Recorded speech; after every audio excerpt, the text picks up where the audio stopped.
Hello guys, welcome back to my channel. This is Boy Ipon and today we're going to talk about DDMPR. Share ko lang po na bumili po ako ng REITs kasi na-accept na po yung NOCD account ko para makabili ng REITs. So ngayon bumili ako ng DDMPR Incorporated. But first of all, konting disclaimer lang po. I'm not a financial analyst or an expert investor. I'm just a guy who document my investments here. So para lang po yan sa ibang sa nakakaalam no, na hindi po ako financial expert. Oh, and DDMPR po pala stands for DD Meridian Park. Yung DD stands for Double Dragon. So Double Dragon Meridian Park po yung ibig sabihin niyan, no? And yung investment po na to is located around um, Rojas Boulevard, no? Malapit po siya sa MOA, no, sa SMX, no, Convention Center. So bago ako makarating sa MOA, dadaanan mo siya, no, pag kumanan ka galing ng Rojas Boulevard. So ito yung kanyang investment, no, around Pasay Central Business District. And it is located on a prime location, no, sa Rojas Boulevard. Sabi nga nila, no. Sila may sabi niya na, hindi ako may sabi niya. Sabi ng video, no, located sila sa prime location. And yeah, bumili ako ang total investment allocation sa portfolio ko is around 4.33%.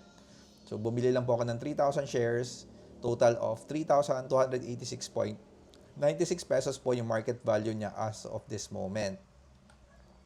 And yeah, yung DDMPR po is a combination of Double Dragon Properties Corporation and yung Benedict V. Uwisio and Teresita M. Uwisio, yung taong po na yan, no? Yan po yung nagmamay-ari, no, ng yung shareholder po ng kumpanya. So yung 70% nandiyan na po sa public na po yan, no, naka-issue. And pakita ko lang po sa inyo yung ito po yung recent price chart po ng DDMPR. No, nag-IPO po sila, no, nung year 2022 at around 2.25 pesos per share. Pero nga hindi po successful yung IPO nila, bumagsak po yung presyo. Na dito hanggang piso, no, nagpiso 9.99 cents po, no.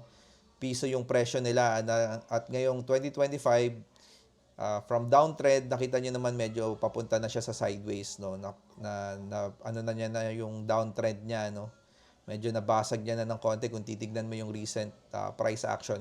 Medyo going sideways na siya for about almost a year na, no? Almost a year na siyang going sideways na siya. So this is good news po sa mga nag-hold po kay DMPR. Pero yung sadly, if you buy DDMPR at IPO, down po kayo niya ng 60% currently sa presyo na ngayon, no?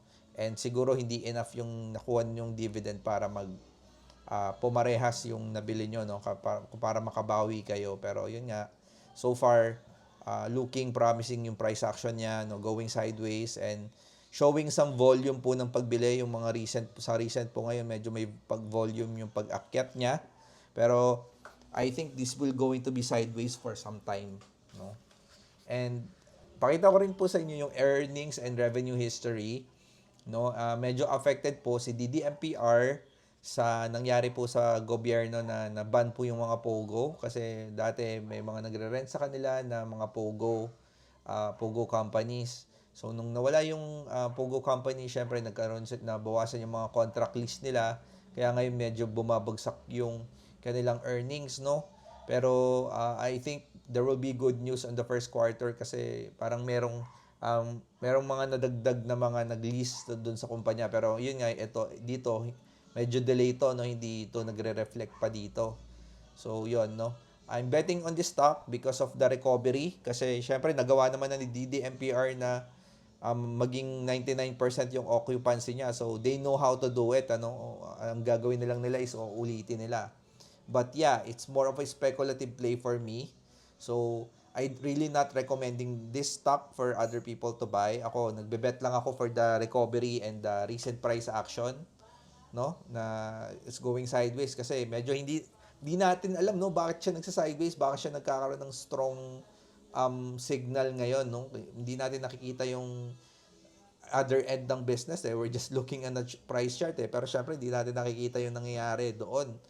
Bakit may nagbe-bet ngayon sa DDMPR? Maybe there will be coming good news kasi mahirap kasi yan. Ayoko kasi na pag naglabas ng good news, tsaka pa lang ako bibili, no? So, yun nga, isang trabaho ng isang investor is to predict, at least predict the future at some point. Pero yun nga, it's more of a speculative play, so I'm really not recommending this, no? So, si DDMPR nga po pala, ang dividend yield niya, by computation ngayon is around 9.2%. So, kung may hawak po kayo ng DDMPR, nag-announce sila ng magbibigay sila ng another dividend sa around 29 yung ex-date nila, and yung payment date po is around 26 po ng February 2026. So, next month na po yan. So, kung dividend holder kayo, I mean, stockholder kayo dito, posibleng magkaroon kayo ng dividends, no? May payout po. Around 2.36% po next month po na February. So, yun, no? Medyo, kung ma-hold niya yung price ng piso at meron tayong 9% this year, pwede na yon. Para sa akin, pwede na yun. Para sa iba kasi, nabababaan sila sa mga around 9%. Pero yun nga, medyo, for me, promising yung pagpunta ng sideways ni DDMPR, no? Maybe it can test again the 1.2.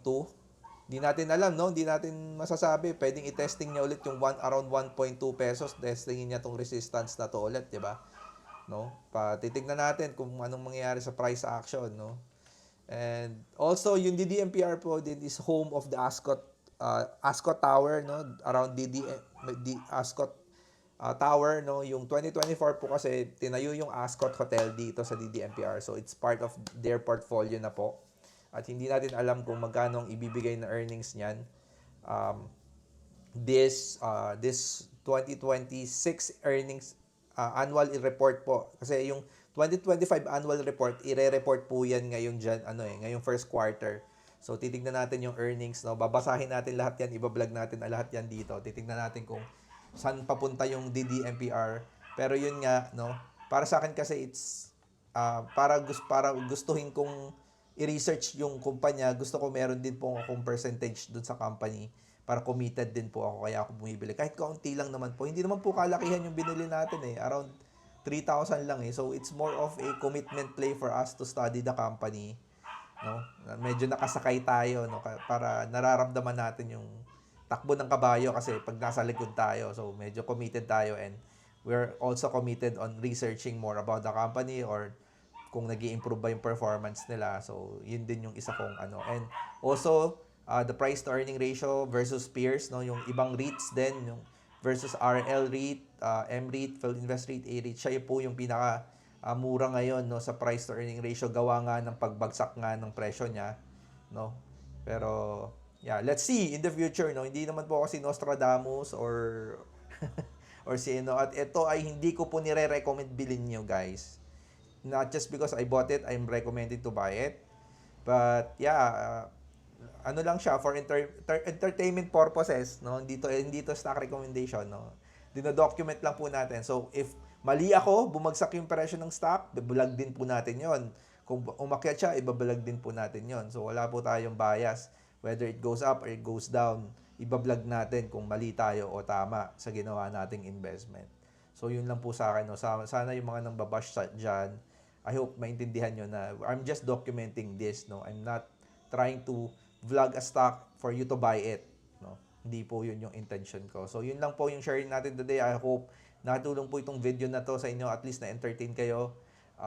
Like this video, and please don't forget to subscribe to our channel for more information po dito on the future, no, kung ano na yung mangyari sa price action ng DDMPR. Hopefully in the future po. Thank you po sa inyong lahat and have a nice day. See you in my next video po. Salamat!